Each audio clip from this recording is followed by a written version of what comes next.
Muy buenas noches, tengan todos ustedes. Bueno, pues nuestros panelistas ya fueron presentados y podemos decir en forma genérica, aunque tienen sus particularidades, son abogados egresados de la Universidad Autónoma de Nuevo León, son maestros de la Facultad de Derecho, conocedores del derecho constitucional, de donde se deriva el estudio de las constituciones, pero particularmente la de 1917. Así pues, en el orden que se ha programado este panel, le cedemos el uso de la palabra al licenciado José Manuel Reina de la Fuente. Señor presidente, maestro José Reséndiz Valderas, señor expresidente y moderador de este panel, maestro Arturo Delgado Moya, muy dilectos y respetables juristas, compañeros César Lucio Coronado Hinojosa y Héctor S. Maldonado Pérez, damas y caballeros, miembros de esta institución e invitados, entre quienes saludo con respeto al señor exgobernador doctor Sócrates Rizo García. Se están cumpliendo, como todos sabemos, en este 2013, 189 años cuando se instaló en la Ciudad de México el Congreso General Constituyente, levantándose el acta constitutiva de la Federación Mexicana el 31 de enero de 1824, para iniciar deliberaciones e irse discutiendo el tipo de gobierno central o federal. De aquella asamblea iría a surgir la promulgación el 4 de octubre de 1824 de la Constitución Federal de los Estados Unidos Mexicanos y dejar así los primeros poderes constituidos para regir políticamente a una incipiente nación.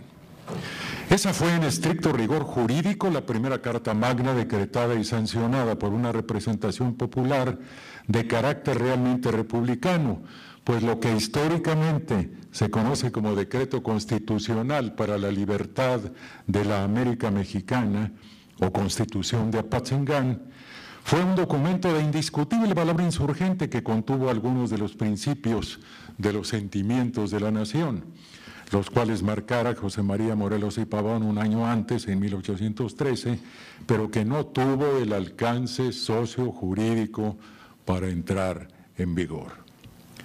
Aquellas generaciones que formaron la independencia, la Revolución Liberal de Ayutla, los reformistas y la Revolución Social que estallara en 1910, cada etapa con propósitos específicos tuvieron en común hacer que los mexicanos conviviéramos en un Estado de Derecho, en el cual el ejercicio del poder determinado por las atribuciones que a cada uno de los poderes públicos, integrados por legisladores, funcionarios ejecutivos y juzgadores, constituyan un Estado mexicano subordinado a la ley, a la más importante de las leyes es la Constitución, la cual, como todo el derecho, es dinámica, es dialéctica y es cambiante, pues viene plasmando en sus disposiciones las demandas y reclamos del sector de la sociedad pensante y exigente, lo cual teóricamente se conceptúa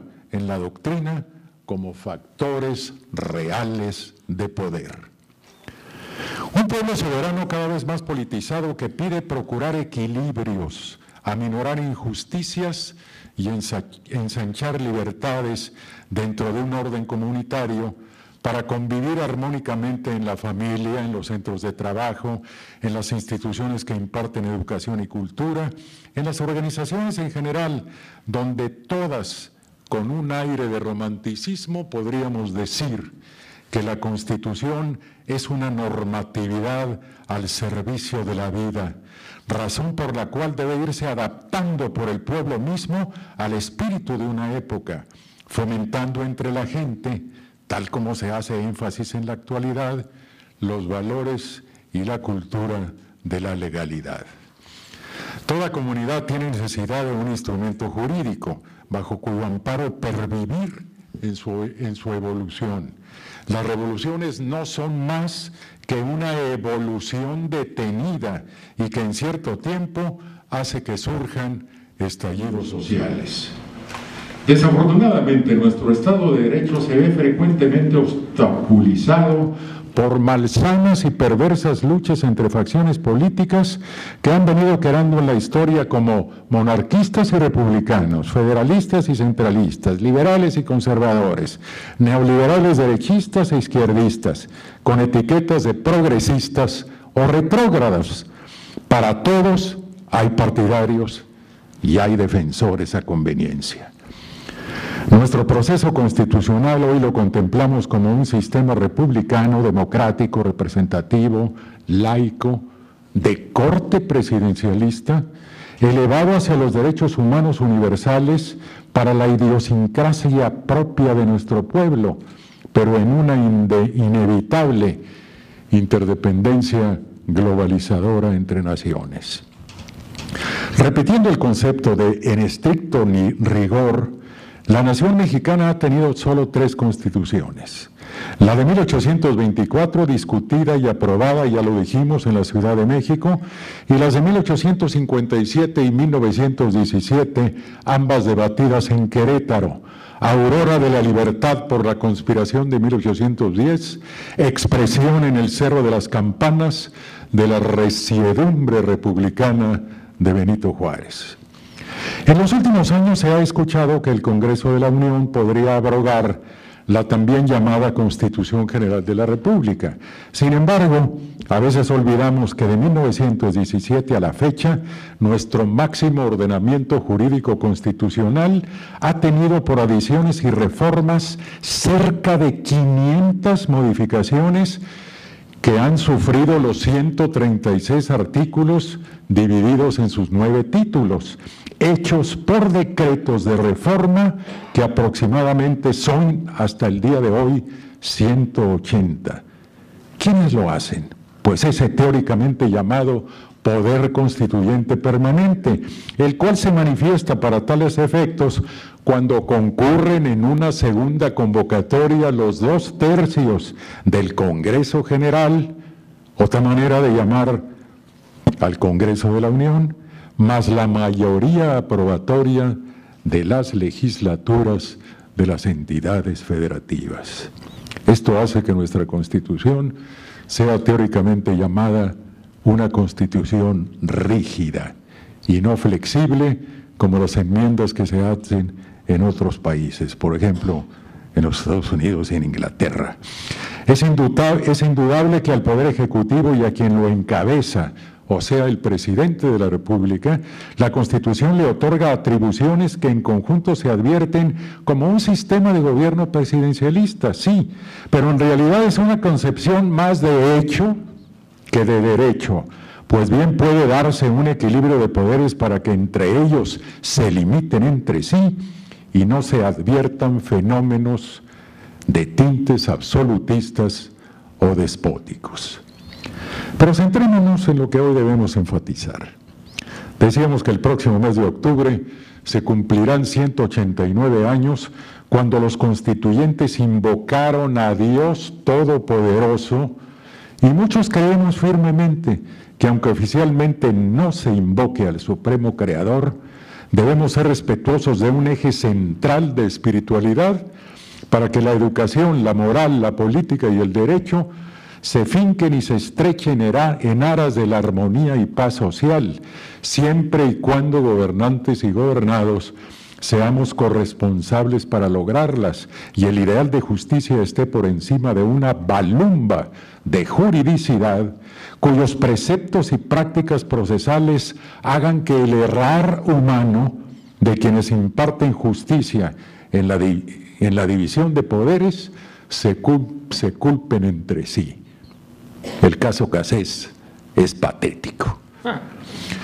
Hoy volvemos en esta sociedad nuevoleonesa de historia, geografía y estadística a rendir homenaje a quienes hicieron posible jurídica y políticamente que los mexicanos sigamos una lucha sempiterna con una propia y predominante ideología liberal y progresista. Es por demás innegable la intuición de quienes como Morelos nos legaron los principios básicos que siguen siendo válidos en la modernidad mexicana. Él se adelantó 100 años al movimiento agrario, a la necesidad de honestidad y transparencia en manejo de la función pública, a los salarios justos para los trabajadores y a lo que en su momento se llamó la autodeterminación de los pueblos. Valentín Gómez Farías y José María Luis Mora fueron antecesores de los sistemas educativos. Benito Juárez acentuó la soberanía patria. Venustiano Carranza, que desde 1914 pugnó por el municipio libre, la ley agraria de 1915 y la abolición de tiendas de raya, pues fue quien proyectó el civilismo y es el alma mater de la Constitución aún en vigor gracias a sus oportunas modificaciones. En ellos el individualismo liberal era entonces considerado como lo más avanzado del mundo para proteger a los seres humanos tanto como individuos como parte de una colectividad. En una existencia donde una ley fundamental sirva para clarificar los derechos de quienes circunstancialmente sean parte de un sector económicamente débil, frente a los que poseyendo abundantes bienes materiales se resistían a remunerar correctamente a una energía humana aportada a la generación de riqueza. Este servidor de ustedes agradece a las organizaciones de este panel el honor de compartirlo con dos distinguidos miembros del Foro Nuevo Leonés. El título es por demás sugerente: Constitución Mexicana 1917, Desafíos Contemporáneos. Los factores de la producción, como sabemos, son tierra, capital, trabajo y lo más difícil, la organización. La organización como control de los tres primeros mediante un sistema dinámico y variable de planeación temporal en cada administración gubernamental en nuestro particular federalismo. Hasta aquí.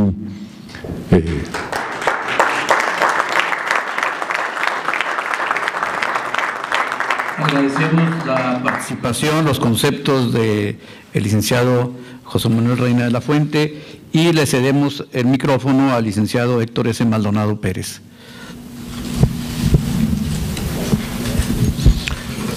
Muy buenas noches. Agradezco la invitación que nuestra sociedad nos hiciera para participar en este evento, consciente de que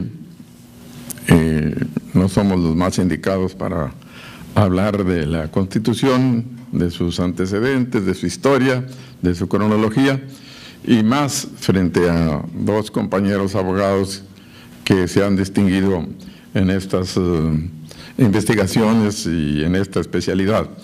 Sin embargo, la oportunidad es hermosa para hacer un homenaje a los congresistas de 1917. Hay algunos pequeños comentarios que obligados tendríamos que hacerlos antes, pero fundamentalmente queremos destacar el papel que ha jugado la Constitución en el desarrollo del derecho del trabajo. Esos comentarios previos serían: ¿y qué es una Constitución? ¿Qué representa para una nación la Constitución? ¿Qué datos históricos tenemos en México, el México constitucionalista? Y referir la Constitución mexicana de 1917, su contenido y sus reformas. La Constitución de un país es un documento jurídico de la más alta jerarquía, donde se establecen formas o sistemas de gobierno que tiene cada Estado. Es la ley fundamental de la organización de un Estado. Algunos autores, al hablar de la Constitución, expresan en un sentido absoluto puede significar una regulación legal fundamental, es decir, un sistema de normas supremas y últimas.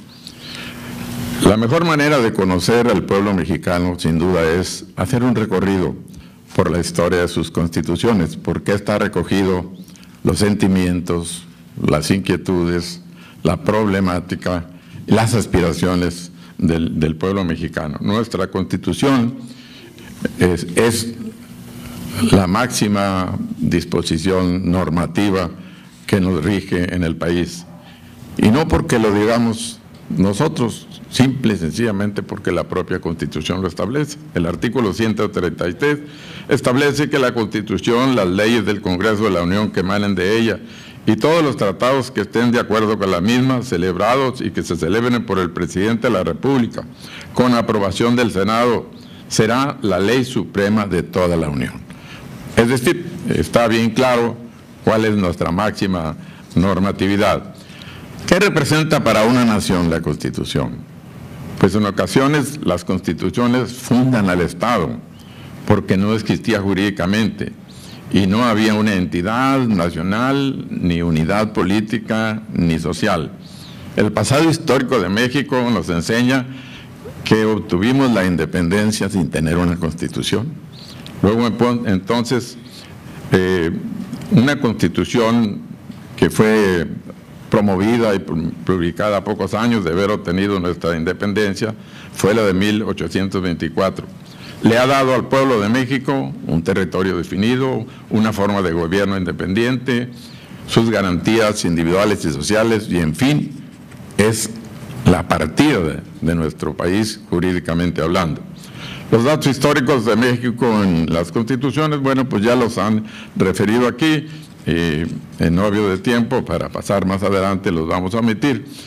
La Constitución mexicana de 1917, ¿cuándo se dicta? Pues se dicta después de que terminó una convulsión social en México. Casi todas las constituciones que ha tenido México, del 24, la del 57 y la vigente, han sido antecedidas de movimientos sociales e incluso armados que han intranquilizado al pueblo de México por algunos problemas y por algunas necesidades insatisfechas. En el año de 1916, como bien se dijo aquí, Venustiano Carranza convoca a un Congreso Constituyente que finalmente sería la que acordara la Constitución de 1917. ¿Con base en qué hizo la convocatoria Carranza? Pues con lo que aquí bien se acaba de decir. La anterior Constitución también tenía un poder constituyente permanente. Aquí se habló de que si es una Constitución rígida o flexible, pues la verdad yo nunca me he detenido a analizar eso, pero yo me inclino a que es una Constitución flexible porque permite todos los cambios que se requieran para adecuarnos a los cambios económicos, sociales, culturales y políticos de nuestro país. Así pues, cuando se dicta esta Constitución, no era la idea de establecer un capítulo especial del trabajo y de la previsión social. El proyecto original, bien lo saben aquí los expertos, que era reformar el artículo 5 de la anterior Constitución. Ya antes se reconocía algo la libertad de trabajo y algunas otras cosas relacionadas con el derecho del trabajo, pero cuando se plantea el proyecto, el artículo 5, se quieren incluir algunas otras circunstancias como las jornadas limitadas, algunos aspectos del salario y condiciones de trabajo. Y bueno, pues se provoca por ahí alguna discusión entre los constituyentes, hay un receso y cuando se regresa, pues se plantea que no sea el artículo 5 el que contenga lo relativo al trabajo, sino que sea un capítulo especial que encabece el artículo 123 constitucional. De tal manera que, pues, así nace nuestra Constitución, que ha sido, como bien se dijo aquí también, reformada en muchas ocasiones.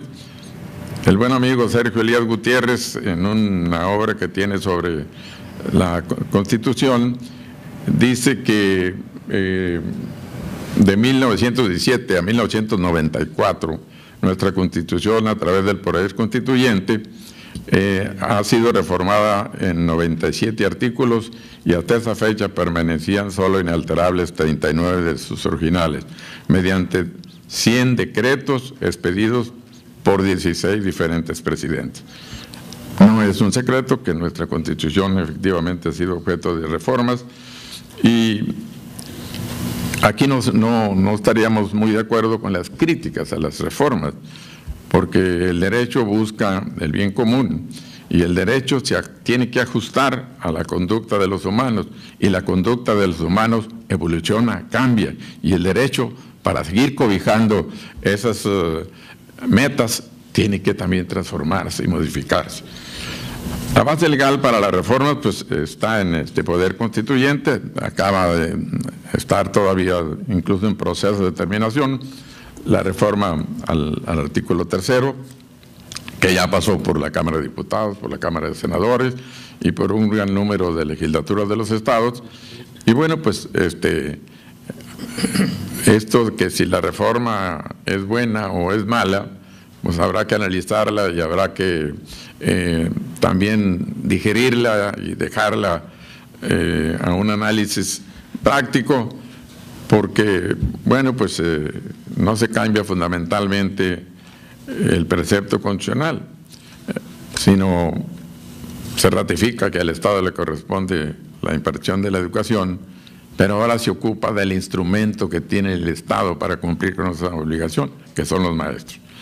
Pues bien, el derecho laboral mexicano pues nace con la Constitución de 1917. ¿Y qué contiene este conjunto de disposiciones que se dictan en este año?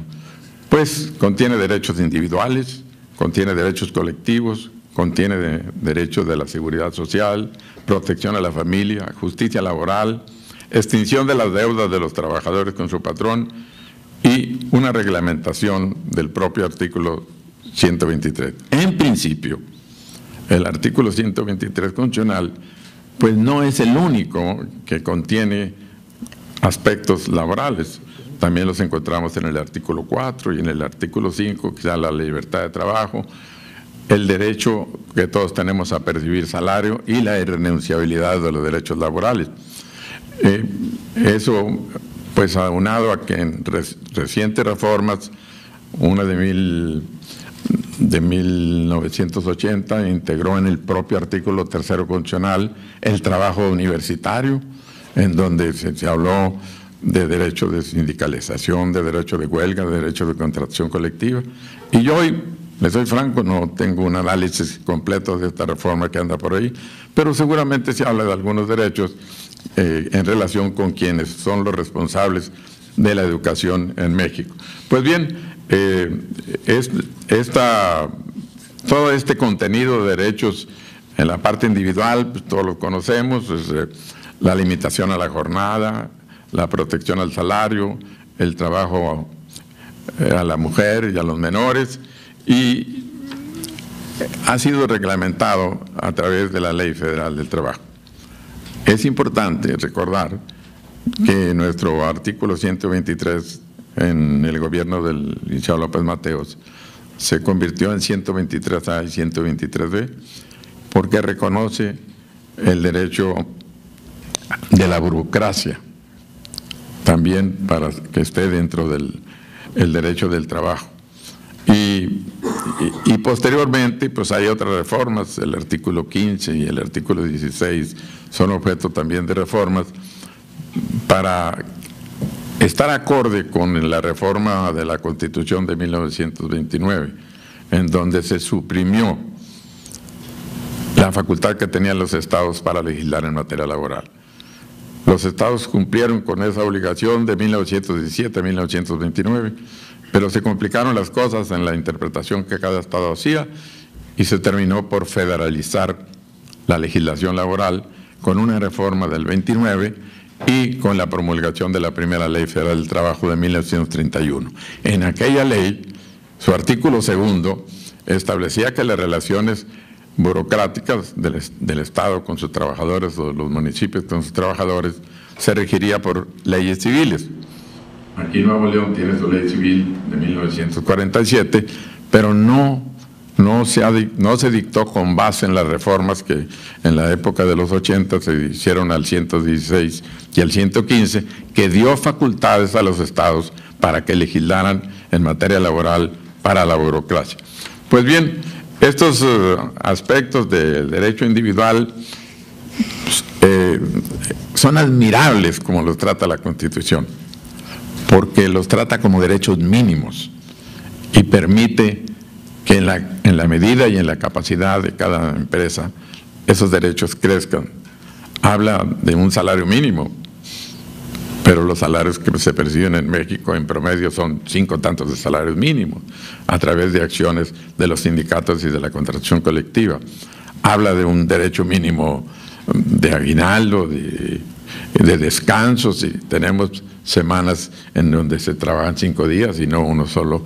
En fin, todos esos derechos mínimos, la Constitución fue sabia y permite que se superen, estableciendo siempre o sin descuidar nunca un equilibrio que debe existir entre los factores de la producción.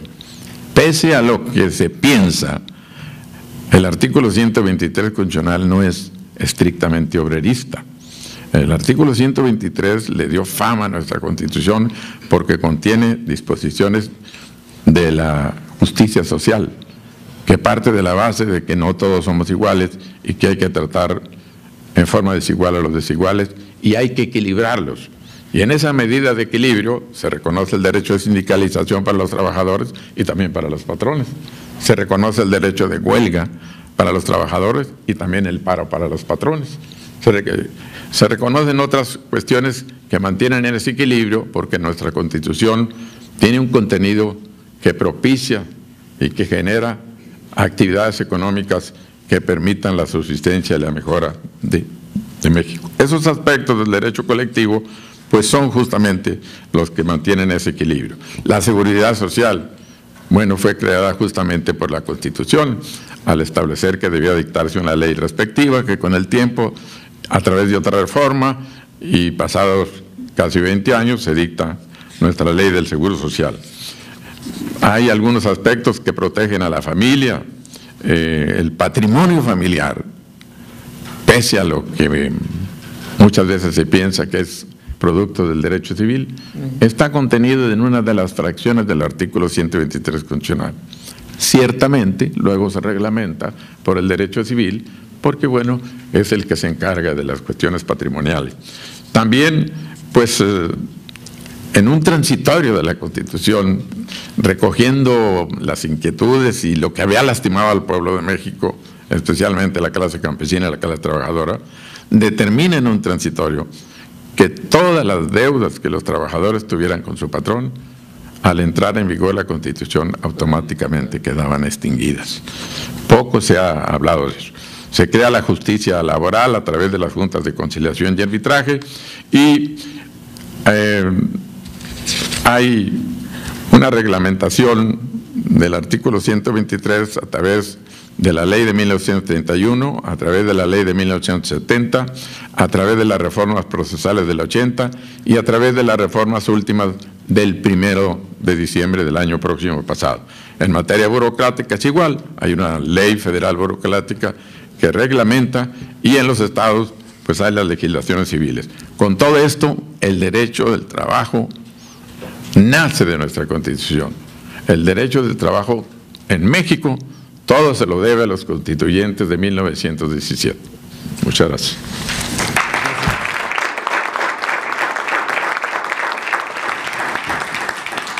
Bien, pues agradecemos los conceptos, el desglose que hace el licenciado Héctor Ezzo Maldonado sobre la Constitución, particularmente en la parte laboral que siempre está presente en la vida nacional.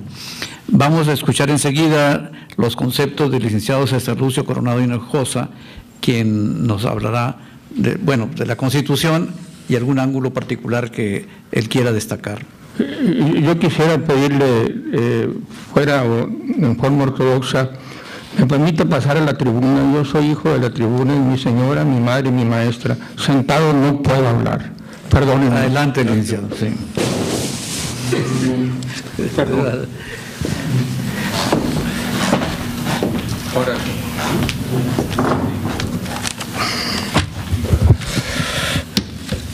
Yo quisiera, como sé que ustedes me van a hacer preguntas, y siempre me gusta adelantarme un poco a las circunstancias cuando puedo. A veces las circunstancias me han dejado muy atrás. Preguntar con toda honestidad, con todo respeto. De los aquí presentes, ¿quién ha leído la Constitución Política de los Estados Unidos Mexicanos? Bueno, es una inmensa mayoría. Y no es culpa de ustedes, es culpa del mismo sistema político mexicano.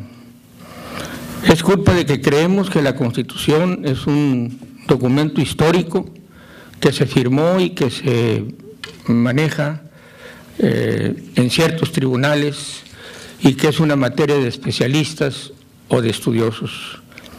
La Constitución somos nosotros, somos el pueblo de México. En ella encontramos todos nuestros derechos. Quisiera, en forma bigarrada y sucinta, ver, así como un río, el Mississippi y el Ganges tienen un ojo de agua. Supongo que el ojo de agua del Mississippi es más grande que el del Santa Catarina, pero tiene un ojo de agua. ¿Cuál es el origen para mí? Para mí es la Constitución de Cádiz, de 1812, en donde participó brillantemente en forma muy activa en la Diputación Provincial Ramos Arizpe. Tuve la dicha, cuando hice mi tesis profesional, de estar en Austin, Texas, con Natalie Benson, que era la directora del Centro de Estudios Latinoamericanos de Historia, quien es una especialista en la Diputación Provincial. Y la Diputación Provincial, los diputados provinciales eran gobernadores, punto. Tenían todos los poderes de los gobernadores. El padre Mier también lo fue después. Y cuando el papá y el hijo, don Carlos y don Fernando, se peleaban, Napoleón, para no complicar las cosas, se los llevó a Francia para que pensaran mejor. Por supuesto que no se los llevó presos, iban con toda la voluntad del mundo ellos. Y allá los hizo firmar el Tratado de Bayona, en donde puso a su hermano José, apodado Pepe Botella, porque estaba muy aficionado a estar en la botella de coñac, y a gobernar España. Entonces, es cuando empiezan aquí los movimientos de los pensamientos, que no, claro, influenciados por algunos por las ideas norteamericanas, otros por las ideas francesas, unos por el enciclopedismo francés, pero yo creo que, por ejemplo, para mí, independientemente de que no se le considere Constitución, el primer esfuerzo verdadero de tener un documento nacional es el decreto constitucional para la liberación de la América Mexicana de Apatzingán, inspirado, apoyado y apasionadamente defendido por Morelos, con los sentimientos de la nación de Morelos, con el sentimiento que tomaron estas gentes de Juan Jacobo Rousseau, que les enseñó los principios de la libertad, de Grocio, que les enseñó los principios de la acción social, y de Montesquieu, que les enseñó los principios de la división de poderes. El error es que esos diputados no fueron elegidos por el pueblo, salvo el de Acámbaro, que sí fue elegido, pero ese fue el primer esfuerzo real que tuvimos de tener una estructura.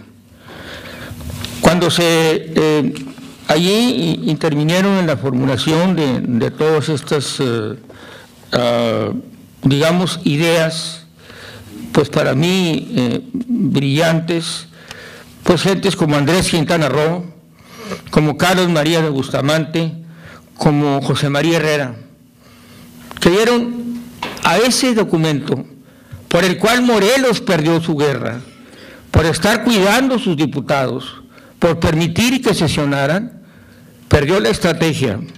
Años después, el gran Corso Napoleón dijo que con 3 Morelos que él hubiera tenido, jamás hubiera llegado a Waterloo. Después se hace la formulación de la Constitución de 1824, inspirada en el liberalismo, inspirada en las ideas, a no dudarlo, norteamericanas, porque la Constitución americana fue la primera que puso en práctica todas las ideas sueltas de los filósofos y de los pensadores de ese tiempo, de Rousseau, de Danton, de Diderot, de Voltaire, de todos ellos. Y, claro, tomando ideas de la Constitución inglesa, de John Locke, de Hobbes. Hobbes en el Leviatán nos habla exactamente de lo que queremos y de lo que hicimos y de lo que logramos. Leviatán es un monstruo mítico, como lo es el Estado. Y un Estado sin controles es un monstruo contra los ciudadanos. Por eso le puso a su libro el Leviatán. Y de ahí tomaron esas ideas. Y de 1824 a 1836, más o menos, lo digo con respeto, se cumplió con la Constitución de 1824, que tenía nada más Cámara de Senadores, perdón, que tenía las dos cámaras, era bicameral.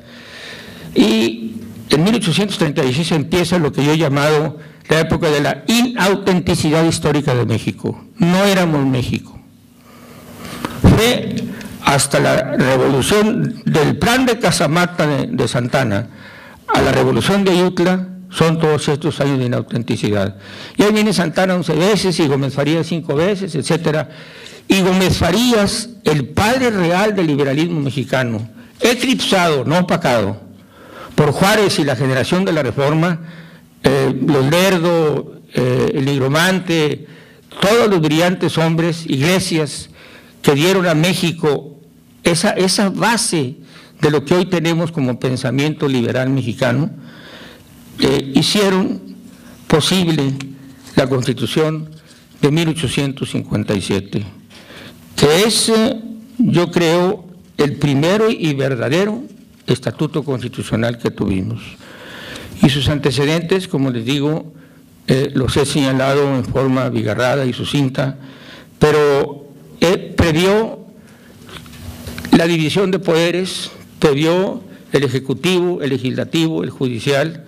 En la Constitución de 1857 sí tuvo nada más Cámara de Senadores, no era bicameral, era unicameral, por razones de que muchas gentes habían leído a Hamilton, a Madison, a Hay, en el Federalista. Quien se interese en conocer el sistema constitucional americano, que le dé una leída al Federalista, que fueron los escritos en donde Hamilton, Madison y Hay le dieron forma a la Constitución americana, independientemente de cualquier otro pensamiento que podamos tener y de cualquier influencia que hayamos tenido de otra nación. Yo pienso que en estos momentos la Constitución mexicana es parte de un nuevo movimiento que hay entre los estudiosos del derecho constitucional, el llamado neoliberalismo. El llamado neoliberalismo se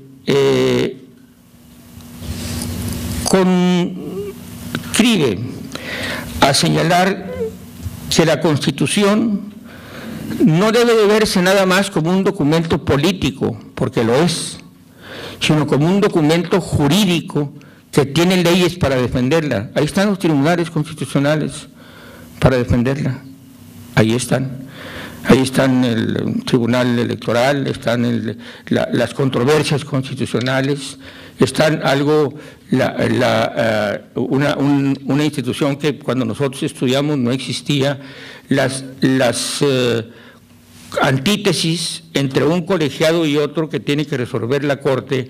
El colegiado de Sonora resuelve ABC y el colegiado de Tamaulipas ABZ, y es la Corte la que tiene que decidir qué colegiado tiene la razón, sin que se cambien los derechos que este colegiado ya estableció. No había seguro social, pero desde la Constitución de 1917 se previó la seguridad social, se previó el reparto de utilidades, se previó la casa para los trabajadores, y ha habido una serie de reformas de la que la propia modernidad ha obligado a la Constitución a adaptarse dentro de este nuevo constitucionalismo, porque no hay que negarlo, que la Constitución de 1917 dio pie a encumbrar en cierta manera un sistema que provenía de una revolución.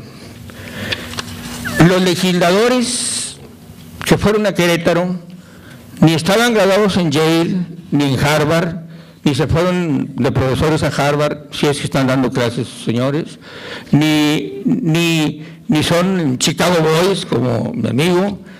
Eran gentes que tenían el menos popular de los sentidos, el sentido común. Obraban conforme a su vida les había enseñado y dividieron la Constitución en una parte orgánica y en una parte dogmática. En la parte dogmática están los 29 artículos donde están todas las garantías que tenemos los mexicanos. Recordando las garantías que poseemos y que usamos, pues podemos hablar de la garantía de derechos humanos, la prohibición de la esclavitud, la prohibición de discriminar, la composición plural cultural de la nación, respetando a los indígenas y a sus, como les llaman, usos y costumbres, la igualdad de oportunidades, prohibiendo la discriminación, la obligación de las autoridades de proporcionar un debido proceso de ley, la educación pública gratuita, laica, primaria, secundaria y nivel medio, el control de la educación impartida por los particulares, la autonomía universitaria, que es muy importante, la concurrencia potencial en materia educativa, la igualdad entre el hombre y la mujer, independientemente de que Marilena Chapa estemos de acuerdo con esto, libertad de procreación, cada quien puede tener los hijos que decida tener, el derecho a la alimentación, el derecho a la salud, el derecho al medio ambiente, el derecho a la vivienda, el interés superior de la infancia, cuidar a los niños, darles a los niños la oportunidad de crecer, el derecho a la cultura física y al deporte, la libertad de trabajo, títulos profesionales, prohibición de trabajos obligatorios, servicios públicos obligatorios, límites a la libertad contractual, libertad de expresión, libertad de prensa. Todas las libertades están aquí. Y en esta Constitución están todas las leyes. No hay ninguna ley que no surja de esta Constitución. La ley que ustedes me quieran poner, la Ley Federal del Trabajo, el Código de Procedimientos Civiles, la ley que ustedes me quieran poner proviene de esta Constitución, que es la fuente de fuentes, la norma de normas y el origen de toda la base del Estado mexicano. Por eso es tan importante el control de constitucionalidad. Y el Estado mexicano, desde la reforma del mártir de la democracia, Ernesto Zedillo, de 1994, a la última de 2011, ha cambiado totalmente. Ya no es aquel partido hegemónico que ganaba todo. Ahora hay que saber negociar, como ya lo ha demostrado cierta gente. Ahorita hay que saber respetar, hay que saber conjuntar. Hay un poder legislativo autónomo y hay una Suprema Corte bastante autónoma también con todas estas reformas, que tiene precisamente estas leyes que les decía, que la propia Constitución se ha dado para ser considerada no solo un documento político, sino como un documento jurídico que tiene posibilidades de defensa y de ataque, de crítica y de cambio, pero sobre todo que tiene vigencia en toda una nación y que se debe de respetar y que se respeta. Esta es nuestra base, nuestro fundamento y nuestra razón de ser mexicanos. Así como honramos a la bandera, así como honramos al ejército mexicano, así como honramos a los símbolos de la patria, debemos honrar a la Constitución. Y yo creo que todos debemos leerla y la van a entender, porque me acuerdo y termino una frase de John Marshall, allá cuando yo estudiaba. Marshall decía que es imposible que una Constitución prevea todo, pero sí debe de ser posible que todo el mundo la entienda, para que todo el mundo la quiera y para que todo el mundo la aplique. La de nosotros pues ha tenido ahí cosas medio abigarradas de intelectuales muy perdidos en cafés, pero creo que va tomando cada vez un rumbo más nítido, un rumbo más práctico, un rumbo más hegemónico, pero sobre todo debemos de luchar nosotros, los estudiosos de la historia, los abogados, los que tenemos obligación de transmitirles a ustedes esto y que ustedes nos ayuden a defendernos, no en un juicio de amparo, no se trata ni hablar de eso. Hay muchas cosas que no se van a hablar y que valdría la pena un seminario, una cosa más larga, porque de cada artículo de las 29 garantías individuales se puede hacer toda una plática, toda una materia, toda una lección, pero sobre todo toda una fuente de poder social, civil y político para todos y cada uno de ustedes, señoras y señores. Muchas gracias.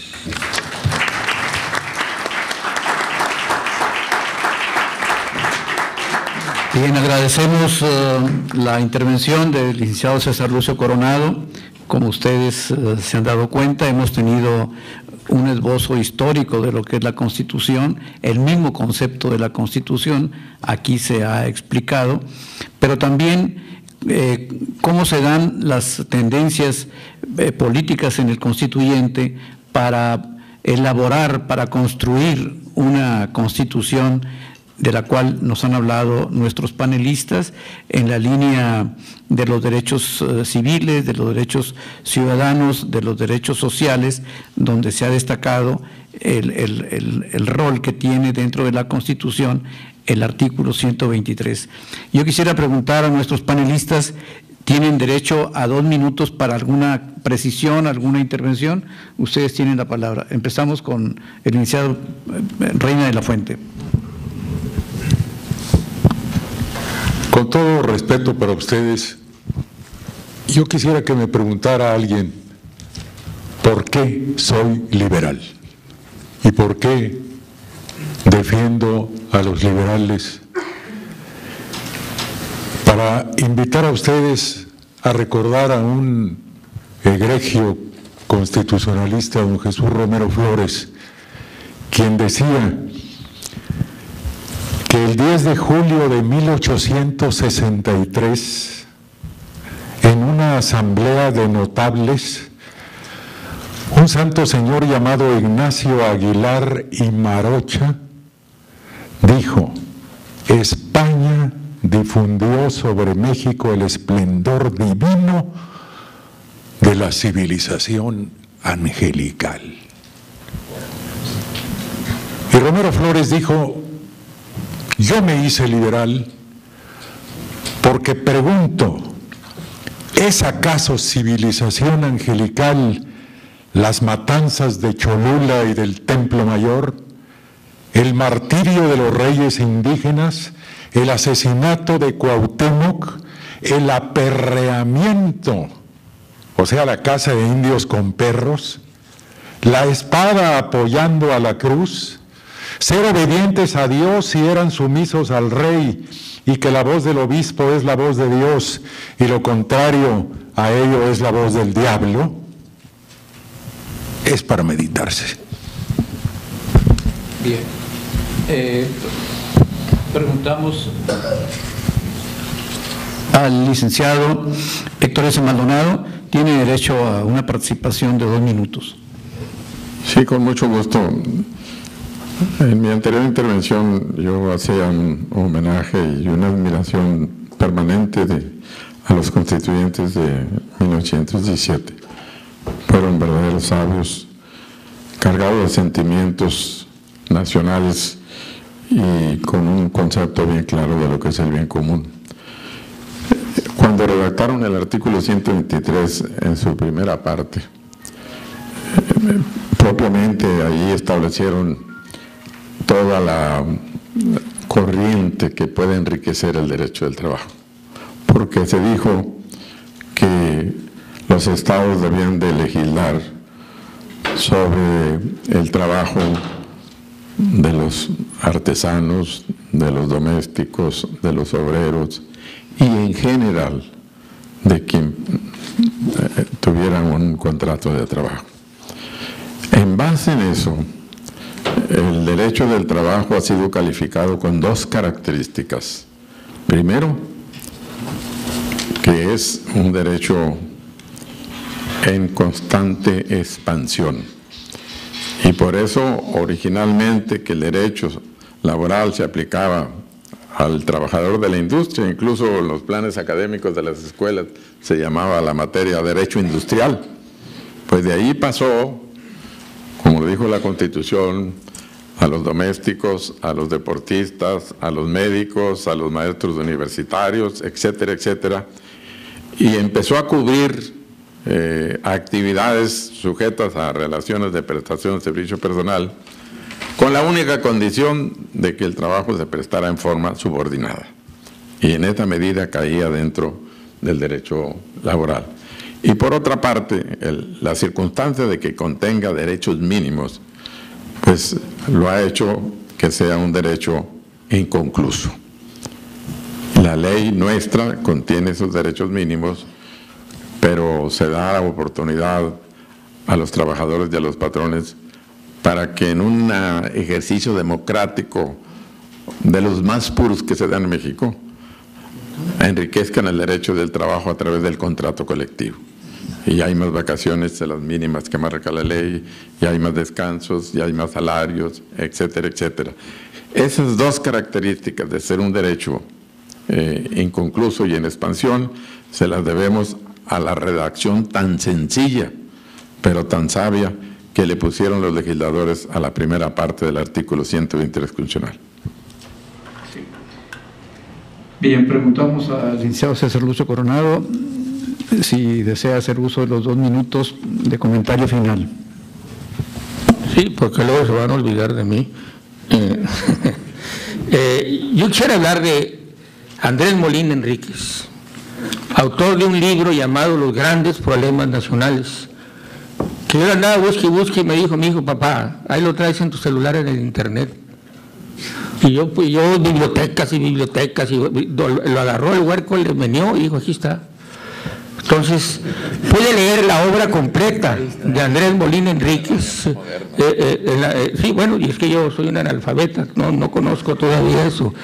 Entonces, Andrés Molina Enríquez fue, y no me vas a dejar mentir, el que formuló la estructura del artículo 123, inspirado en los grandes problemas nacionales que eran el hambre, la explotación, las tiendas de raya, los grandes latifundios y los mismos derechos que tenían las comunidades indígenas, que se reflejan en la Ley Federal del Trabajo y que se reflejan en toda la Constitución.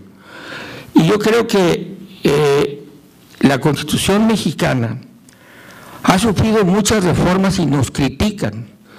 El otro día, en uno de mis ex colegas de Filadelfia platicábamos, porque todavía conservo puros judíos todos, pues son los únicos que estudian en Estados Unidos, en su despacho de Park Avenue, Nueva York, me decía, pero tu Constitución está cambia y cambia. Le dije, la tuya cambia todos los días. Ellos tienen 26 enmiendas. La última fue la que provocó Franklin D. Roosevelt, si no el señor no se iba a morir ahí, sino en la tumba siendo presidente. En 1947 entró la última reforma, amendment, la última enmienda, en 1947, no han hecho otra. Pero la Corte Americana todos los días está reformando la Constitución. Todos los días la está reformando. Y nosotros, con el cambio que le dio el mártir de la democracia, Cedillo, que no entendió muy bien, dijo 11. La Constitución de 1824 tenía 11 ministros en la Corte, pues yo le voy a poner 11. Pero no dijo por qué. Pero los colegiados los dejó igual de desbaratados, igual de desorganizados, y digo los que litigan, y yo todavía me pongo a leer cosas que no me interesan como notario, pero me gusta saber, porque me gusta saber y punto. y los colegiados siguen siendo el mismo, no puedo decir la palabra, pero empieza con D y termina con S. Entonces, no se fijaron en los colegiados. Y siguen los 11 ministros y la güerita de aquí es de Terán, la compañera que se rajó con la francesa. Si es de aquí de Nuevo León, es de Terán. No sé si Terán está orgulloso de ella, pero el país no creo que no. Entonces, la Corte ahorita, y como ya salen en televisión, y a la gente le gusta verse en televisión, y no sé por qué, porque salir en televisión es una maldición, luego no te dejan en paz.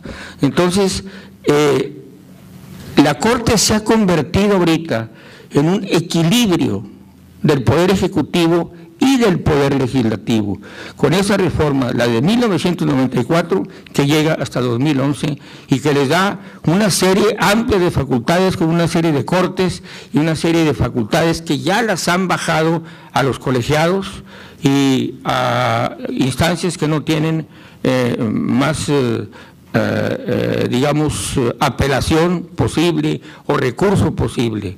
Y creo yo que tenemos ya verdaderamente, hemos logrado el sueño de los constituyentes de tener la verdadera división de poderes, el ejecutivo, el legislativo y el judicial. Ya se acabó aquellos años de qué horas son las que usted diga, señor presidente. Eso ya no existe. Hay que tener capacidad de negociación, hay que tener capacidad de conocimiento de la problemática, pero sobre todo energía para aplicarlo y equipo político para operarlo. Gracias. Gracias.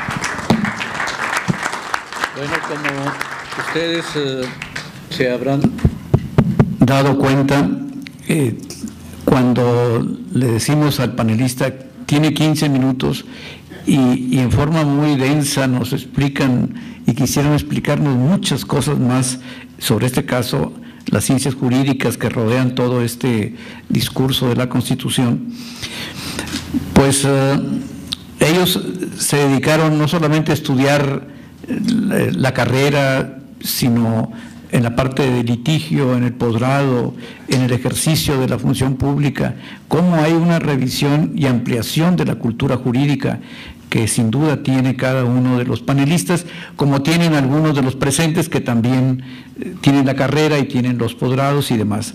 Yo quisiera preguntar a nuestros asistentes si alguien tiene alguna pregunta, algún comentario, con la súplica de que sea muy breve.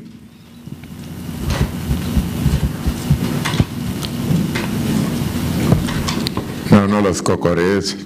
Sí, hay, un compañero está indicando. Qué brillantes estuvimos. Ok, eso acaba con la brillantez. Bueno, la reforma, esta última del 2011, donde elevan a los convenios casi, pues bueno, el rango constitucional, a mi juicio, rompe con todo lo que hemos venido escuchando. La Constitución de México es producto precisamente pues de los sentimientos o de las costumbres que nosotros hemos implementado como legisladores y que hemos reconocido. Sin embargo, la reforma del 2011 de alguna manera nos obliga a respetar los convenios internacionales, cuando a lo mejor esto va precisamente en contra de nuestra idiosincrasia, de nuestra forma de pensar. No sé si compartan esta opinión. Adelante. Haga de cuenta que estoy hablando yo. Yo, cuando salió la reforma, le pregunté a los talentosos de la reforma, dame un abogado en México que conozca todos los tratados internacionales que ha firmado México. Y luego sale a la respuesta bruta del animal ignorante, el Tratado de Libre Comercio con Norteamérica. Por eso, pero tenemos tratados de libre comercio, pero tenemos tratados de muchos tipos. Un compadre mío que trabajó y ya se jubiló, en la Secretaría de Relaciones Exteriores, y ahí los tengo en la oficina, no los he leído. Me regaló 42 volúmenes de tratados internacionales. No sé lo que digan, pero si alguien se lo ofrece, ahí están. Es decir, de repente un abogado, como lo fui yo de litigante, te saca un tratado internacional en donde la virginidad es un pecado y el alcoholismo una virtud, y lo tienes que acatar porque ahí se dijo. Yo estoy totalmente de acuerdo con usted, se le debió haber puesto una limitante máxima y mínima a esos tratados, porque la Constitución dice celebrados y que se celebren por el Presidente de la República con la aprobación del Senado. Mi pregunta es, ¿se discuten en el Senado? ¿Se le envió al Senado en 1924 o en 1938 o en 1946 o en 1962 un tratado internacional verdaderamente fundamentado sobre lo que sea, sobre salud, sobre economía, sobre X? Yo, por eso digo que la reforma de 2011 es un gran riesgo. Yo he conocido, por ejemplo, el otro día discutíamos y comentábamos y analizábamos en una computadora, Óscar Adame y yo, que él se ha metido mucho en eso.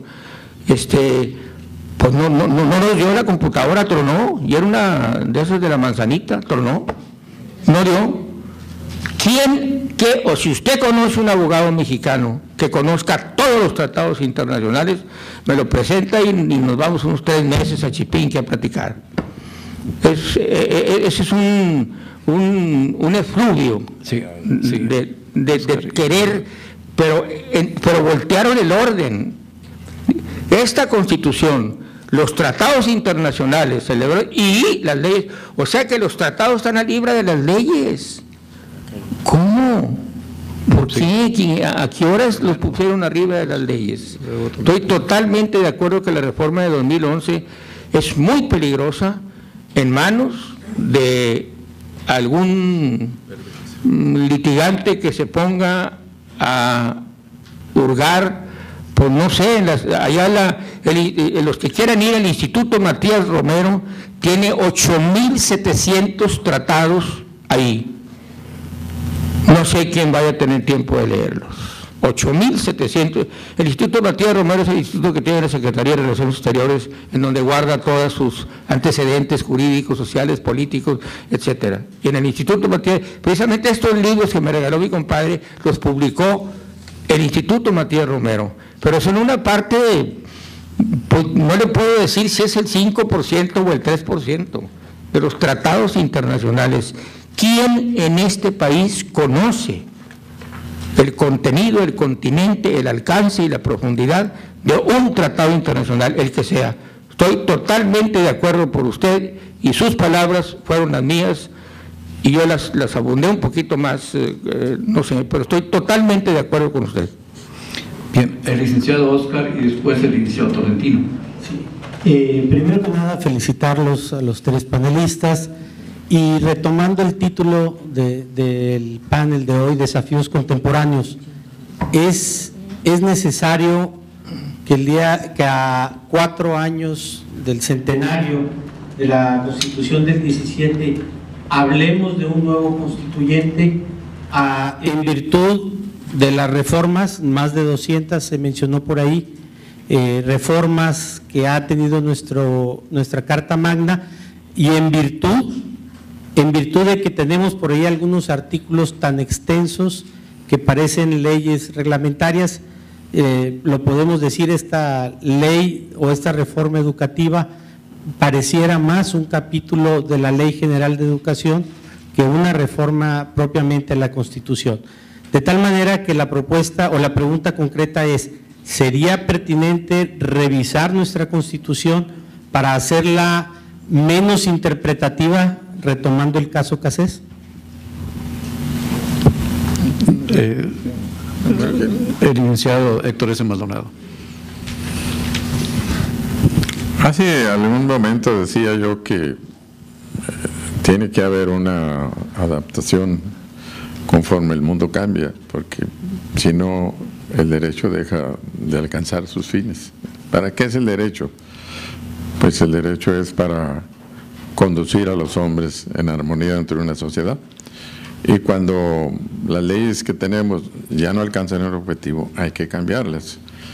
Yo pienso que nuestra Constitución tiene valores incalculables que necesitamos cuidar, porque tampoco cambiar por cambiar.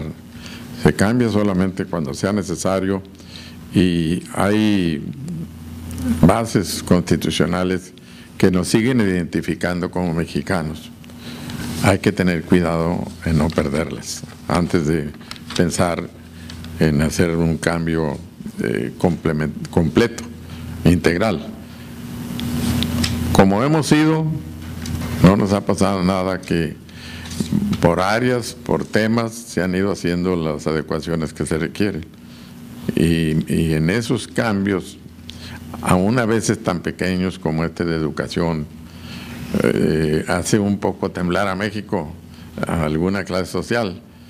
Pues si en un momento dado cambiáramos toda la Constitución, pondríamos en riesgo la estabilidad que tanto nos ha costado a los mexicanos. Bien, el licenciado Tolentino. Yo coincido con el panel en el sentido de la flexibilidad que debe tener la Constitución para hacer los cambios. No se puede gobernar con una Constitución que ya va a cumplir 100 años si se dejara intacta. La sociedad cambia, es evolutiva, se modifica. Mientras no se afecte la sustancia del documento que protege las garantías individuales, los derechos sociales, etcétera, no hay problemas. Si son casi 500, pueden ser casi 1000. Eso es relativo, por un lado. Y por el otro, obviamente yo no conozco los casi 8.000 tratados, ni pretendo morirme conociéndolos, pero todo en la Constitución, nada en contra de la Constitución. Esa es mi postura. Bien, adelante. Tiene usted razón en ese sentido, maestro, pero lo que sí es que mientras sigamos siendo una república con un pacto federal, con sus estados, con sus regímenes centrales de gobierno, mientras sigamos siendo una república representativa, democrática, laica, federal, mientras sigamos manteniendo la esencia del Estado mexicano, creo que podemos soportar todas las reformas, porque las reformas son de tipo técnico, están prácticamente en la parte orgánica. Por ejemplo, ahorita yo es que la ley en Nuevo León prohíbe a los notarios litigar, pero a mí nada me impide meterme al internet a estudiar. Esa oralidad penal pues va a causar una revolución, y ahí va a pasar lo que en Estados Unidos, que el mejor perico es el que va a ganar los juicios. Entonces la oralidad civil ya está, o sea, vamos a un nuevo tipo de justicia. El juicio de amparo ha cambiado totalmente también, o sea, es una nueva estructura jurídica procesal que existe, pero dentro, basada y fundada en la Constitución. Y mientras de ahí deriva, es mi punto de vista, mientras la fuente, el ojo de agua al que yo me refería, sea la Constitución, adelante. Por ahí algún iluminado compañero mío de partido señalaba que vamos a establecer un régimen, ¿cómo se llama?, parlamentario. Pero ¿de dónde sacamos nosotros un régimen parlamentario? Tendríamos que mandar traer esas que traen los ingleses, las pelucas y las batas. Digo, ¿de dónde podemos manejar? Aquí creo que el régimen presidencialista, a como lo conocimos nosotros, el último presidente que ejerció el régimen presidencialista con aquella llamada en economía, Sócrates, el desarrollismo, el desarrollismo económico, fue Díaz Ordaz. Echeverría y López Portillo, pues sin comentarios, y Cedillo fue el único que le pudo entrar un poco a dejar estructurado, y ya pues los demás mis respetos porque no los conozco. ¿Ok? Bien, pues agradecemos por nuestra parte la brillante participación de nuestros panelistas. Sí, maestro. No quisiera dejar pasar la oportunidad de agradecer a propósito de conocer nuestra Constitución, la presencia de un grupo de dirigentes sindicales de la Federación de Sindicatos Independientes y de la Federación de Sindicatos Autónomos que están por aquí, honrarnos con su presencia. Muchas gracias. Bien, adelante.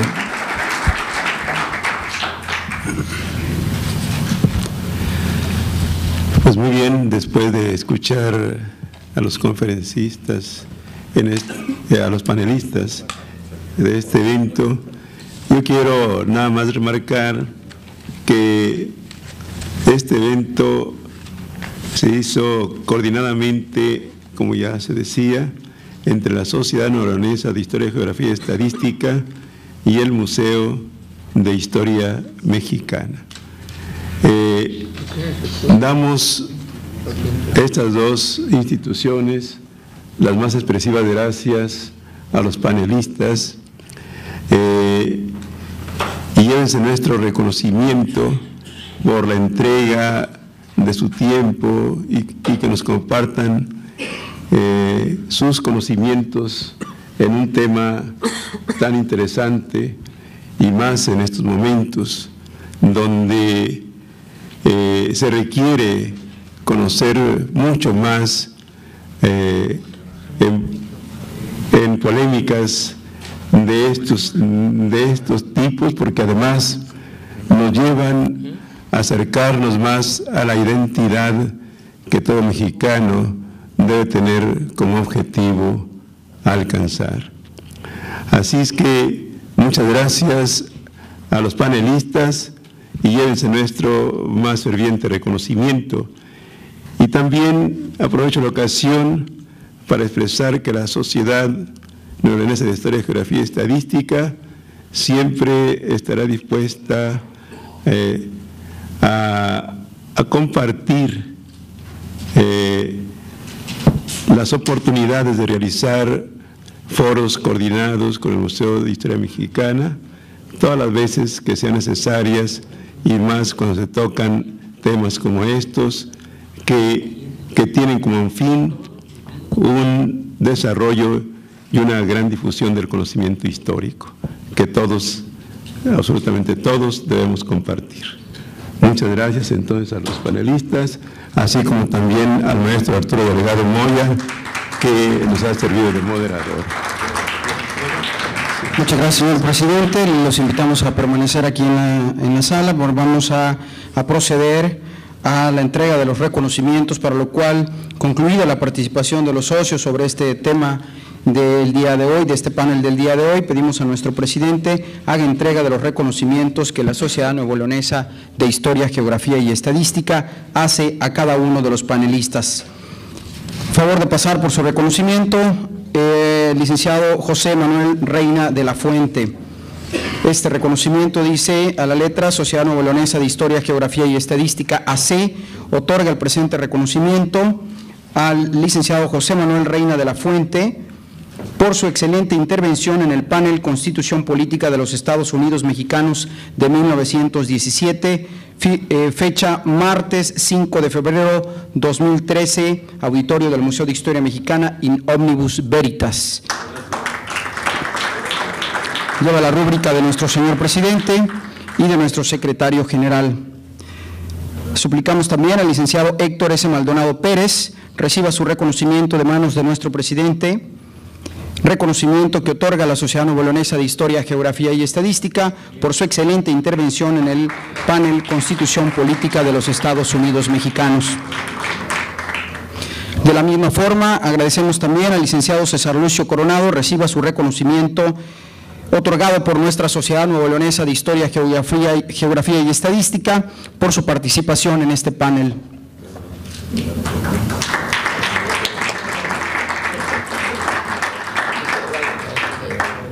Nuestro presidente, el maestro José Reséndiz Valderas, le entrega también el reconocimiento a nuestro moderador de este panel, el profesor Arturo Delgado Moya.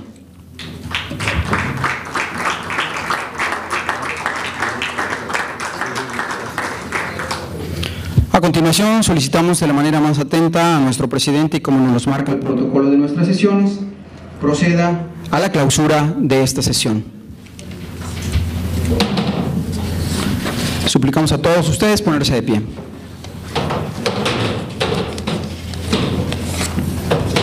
Pues,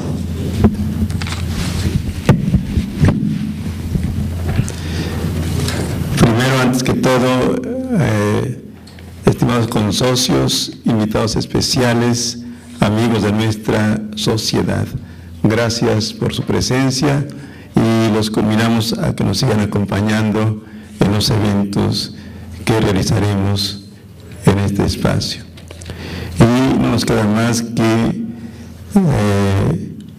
dar por clausurados los trabajos de esta sesión panel, siendo las 20:30 del día 5 de este año. Muchas gracias.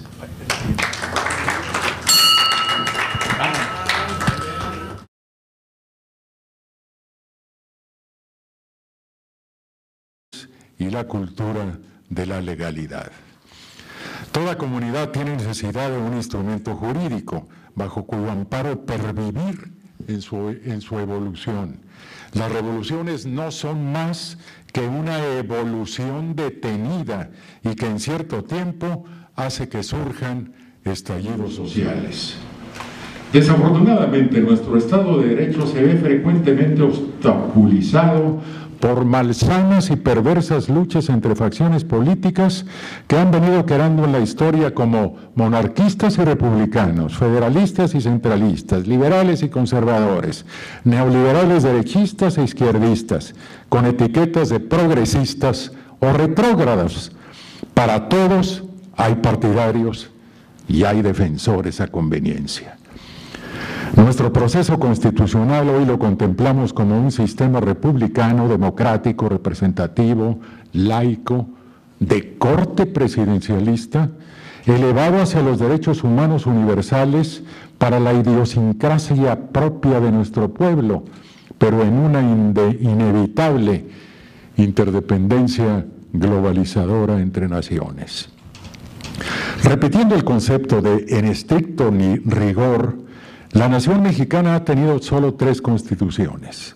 La de 1824, discutida y aprobada, ya lo dijimos, en la Ciudad de México, y las de 1857 y 1917, ambas debatidas en Querétaro, aurora de la libertad por la conspiración. 89 años cuando se instaló en la Ciudad de México el Congreso General Constituyente, levantándose el acta constitutiva de la Federación Mexicana el 31 de enero de 1824, para iniciar deliberaciones e irse discutiendo el tipo de gobierno central o federal. De aquella asamblea iría a surgir la promulgación el 4 de octubre de 1824 de la Constitución Federal de los Estados Unidos Mexicanos y dejar así los primeros poderes constituidos para regir políticamente a una incipiente nación. Esa fue en estricto rigor jurídico la primera Carta Magna decretada y sancionada por una representación popular de carácter realmente republicano, pues lo que históricamente se conoce como Decreto Constitucional para la Libertad de la América Mexicana o Constitución de Apatzingán, fue un documento de indiscutible valor insurgente que contuvo algunos de los principios de los sentimientos de la nación, los cuales marcara José María Morelos y Pavón un año antes, en 1813, pero que no tuvo el alcance socio-jurídico para entrar en vigor.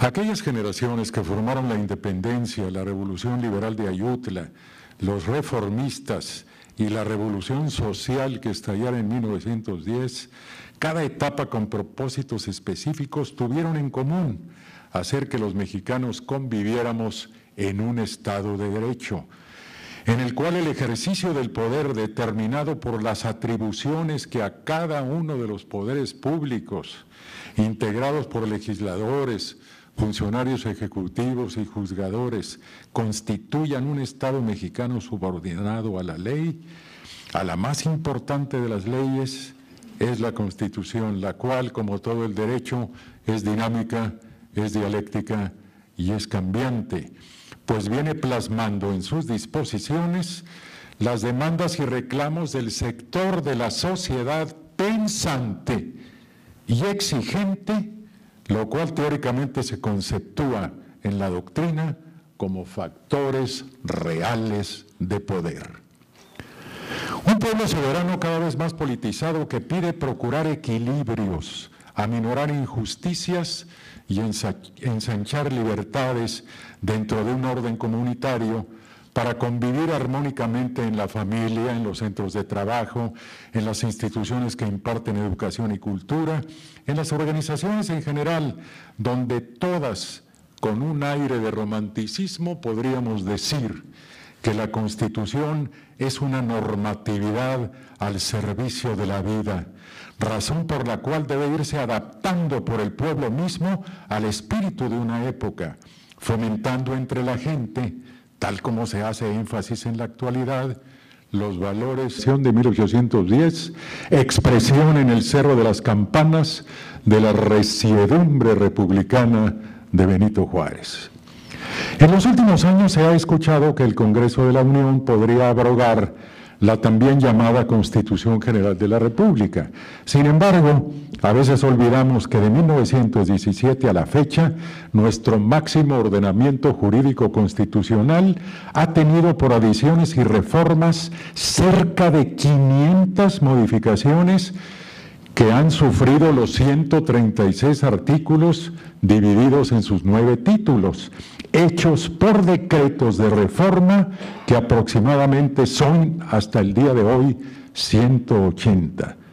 ¿Quiénes lo hacen? Pues ese teóricamente llamado Poder Constituyente Permanente, el cual se manifiesta para tales efectos cuando concurren en una segunda convocatoria los 2/3 del Congreso General, otra manera de llamar al Congreso de la Unión, más la mayoría aprobatoria de las legislaturas de las entidades federativas. Esto hace que nuestra Constitución sea teóricamente llamada una Constitución rígida y no flexible como las enmiendas que se hacen en otros países, por ejemplo, en los Estados Unidos y en Inglaterra. Es indudable que al Poder Ejecutivo y a quien lo encabeza, o sea, el presidente de la República, la Constitución.